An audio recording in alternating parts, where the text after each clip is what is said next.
বা অন্য কোনো মানুষ এমন কোনো কাজ করছে যেটি আপনার দলকে ক্ষতিগ্রস্ত করবে, সর্বোপরি আপনাকে ক্ষতিগ্রস্ত করবে, আপনার উপরে মানুষের আস্থা নষ্ট হয়ে যাবে, বিশ্বাস নষ্ট হবে, কারণ মানুষ জানে আপনি বিএনপির কর্মী। অন্য একটা লোক, আপনার অন্য কোনো সহকর্মী এমন একটা কাজ করবে যেই কাজে মানুষের আস্থা আপনার উপর নষ্ট হবে, আপনি কি সেটি করতে দিতে পারেন? সেটি কি করতে দেওয়া উচিত হবে? সেটি কি কারো করতে, না, উচিত হবে না।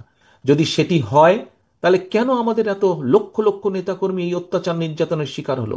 কেন আমাদের হাজারো নেতাকর্মী খুনের শিকার হলো? তাহলে তাদের আত্মদান্ত কি বৃথা যাবে না আজ?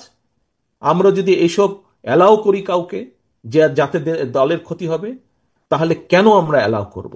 কাজী সহকর্মীবৃন্দ, বাংলাদেশের সবচেয়ে বড় দলের সদস্য হিসাবে আপনার দায়িত্ব যেমন গণতন্ত্রের ভিত্তিকে শক্তিশালী করা, আপনার অবস্থান থেকে সেই কাজে অবদান রাখা, একইভাবে বাংলাদেশের সবচেয়ে বড় রাজনৈতিক দলের সদস্য হিসাবে আপনার দায়িত্ব হচ্ছে ওকে অবশ্যই এমন কাজ থেকে বাইরে রাখা যাতে করে দলের সুনাম নষ্ট না হয়। সহকর্মীবৃন্দ, এটি আপনাদের সকলকে নজর রাখতে হবে।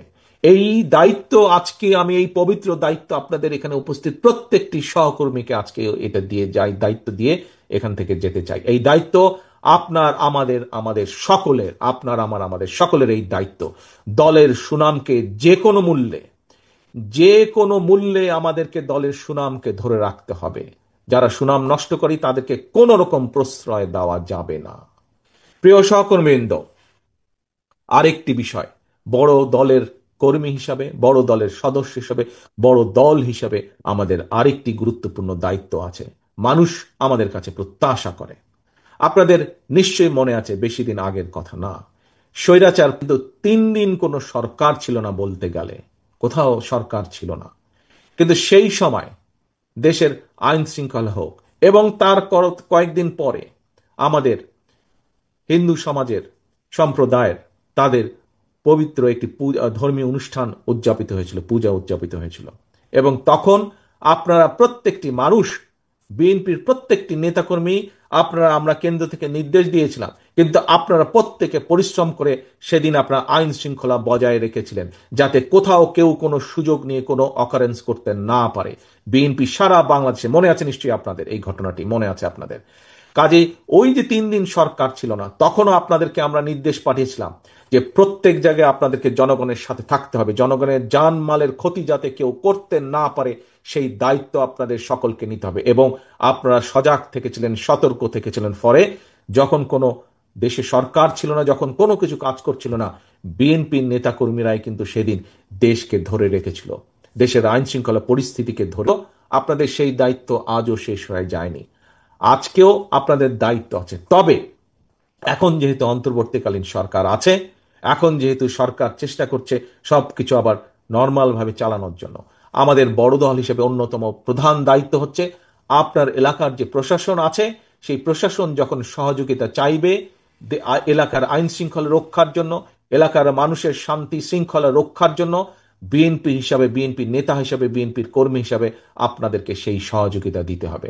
অর্থাৎ মানুষের প্রত্যাশা অনুযায়ী আমাদেরকে চলতে হবে, মানুষ যা চাই সেই হিসাবে আমাদেরকে চলতে হবে। গণতন্ত্রের ভিত যাতে শক্ত ভিত্তির উপরে রচিত হবে, সেই ব্যাপারে আমাদেরকে সচেতন থাকতে হবে, কাজ করতে হবে। এবং আমাদেরকে আইন নিজের হাতে তুলে না নিয়ে প্রশাসন আমাদের সহযোগিতা চলে। এমন কুসন্তান হলাম দেশের জন্য, এখন পরামর্শ দিয়ে আপনি দেশ ছেড়ে চলে যান, এই অবস্থা হলো আমার। মনে করি না আমার এই অবস্থা হয়ে আছে, যে আমি দেশেরই সন্তান, এই দেশেই থাকবো, দেশের জন্য যে কাজ করি সেটাই করবো, যাবো।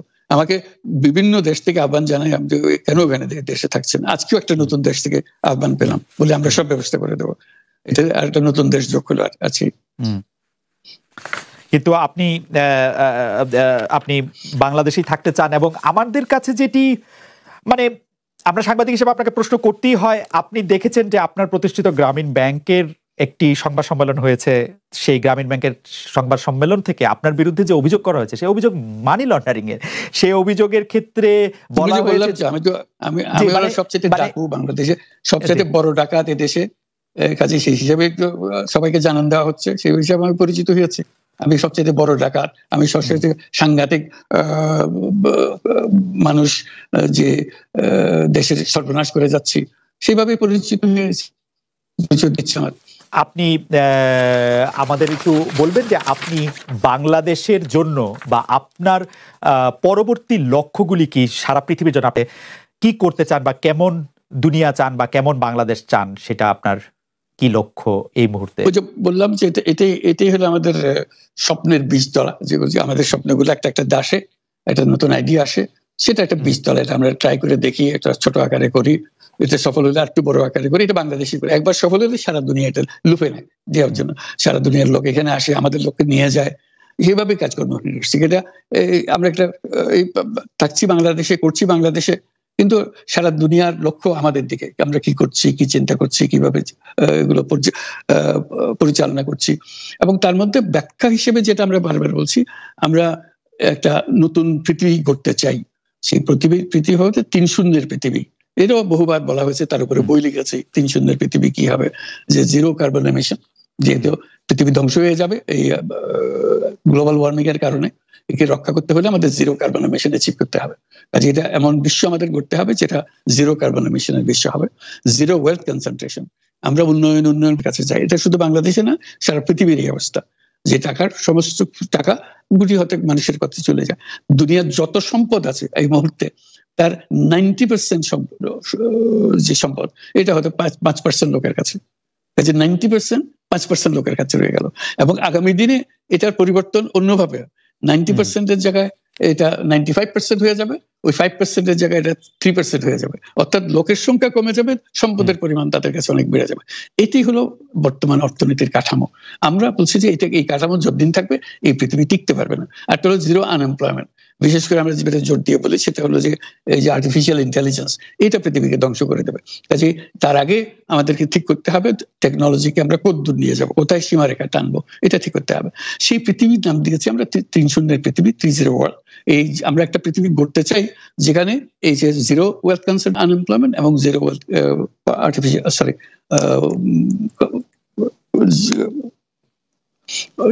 গ্লোবাল ওয়ার্মিং 0 হবে। এটাই এই 3টা 0-র মধ্যে আমরা থাকবো। তো সেটা বিভিন্ন দেশে এটা পর্যালোচনা বৈঠক হচ্ছে, বিভিন্ন বিশ্ববিদ্যালয়ে সেটা নিয়ে আলোচনা হচ্ছে, আমাদেরকে আমন্ত্রণ জানাচ্ছে, আমরা সেগুলো আরো বিশ্বকে বোঝানোর চেষ্টা করছি। এটার বড় নিয়ামক হবে সোশ্যাল বিজনেস।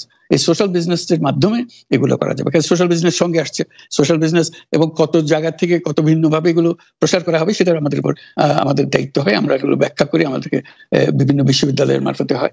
107টা বিশ্ববিদ্যালয়ের এখন সোশ্যাল বিজনেস সেন্টার আছে। এটার নাম হলো সাধারণত ইউনুস সোশ্যাল বিজনেস সেন্টার নামে পরিচিত হয়।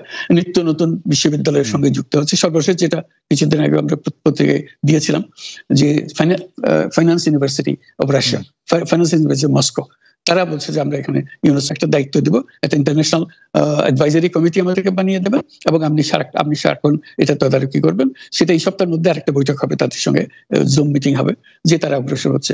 অর্থাৎ এটার গতি শুধু সীমাবদ্ধ কোনো বিশেষ ধরনের কাজে না।